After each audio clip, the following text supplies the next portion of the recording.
ഭിന്നശേഷി കുട്ടികൾക്കായുള്ള special school കലോത്സവത്തിനായി ഒരുങ്ങുകയാണ് കോഴിക്കോട് റഹ്മാനിയ സ്പെഷ്യൽ സ്കൂളിലെ വിദ്യാർത്ഥികളും. പരിശീലനവും പിന്തുണയുമായി സ്കൂളിലെ അധ്യാപകരും മുന്നിൽ തന്നെയുണ്ട്.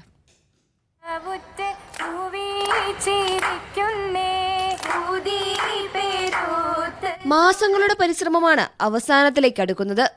ഈ കുട്ടികളുടെ മാത്രമല്ല, ഒപ്പം അധ്യാപകരുടെയും. കുട്ടികൾക്ക് അത് പൂർണ്ണമായും ഉൾക്കൊള്ളണം. എന്താണ് ആ തീം ഉൾക്കൊണ്ട ശേഷം അവരെ പൂർണ്ണമായി പറഞ്ഞ് മനസ്സിലാക്കി ശേഷം ഓരോ ഭാഗങ്ങളായിട്ട് നമ്മൾ ടാസ്ക് അനാലിസിസ് നടത്തി ചെറിയ ചെറിയ ഭാഗങ്ങളാക്കി മാറ്റി അവരെ പരിശീലിപ്പിക്കുകയാണ്. നമ്മുടെ ലിപ് മൂവ്മെൻറ്റ് അവർ ശ്രദ്ധിക്കും.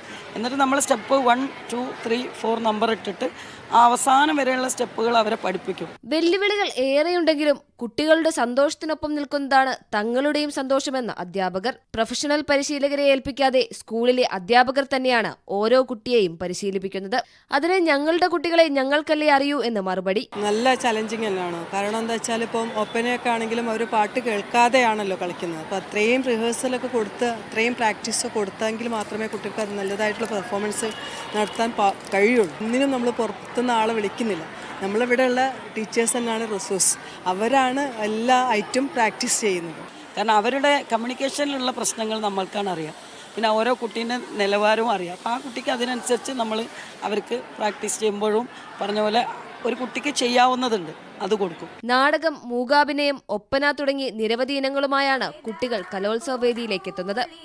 കുട്ടികൾ വേദിയിലേക്ക് എത്തുമ്പോൾ അധ്യാപകർക്കും ഏറെ അഭിമാനം.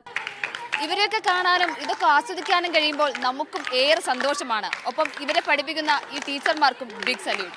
സഞ്ജു പൊറ്റമ്മലിനൊപ്പം ലിഡിയ ജേക്കബ്, മീഡിയ 1.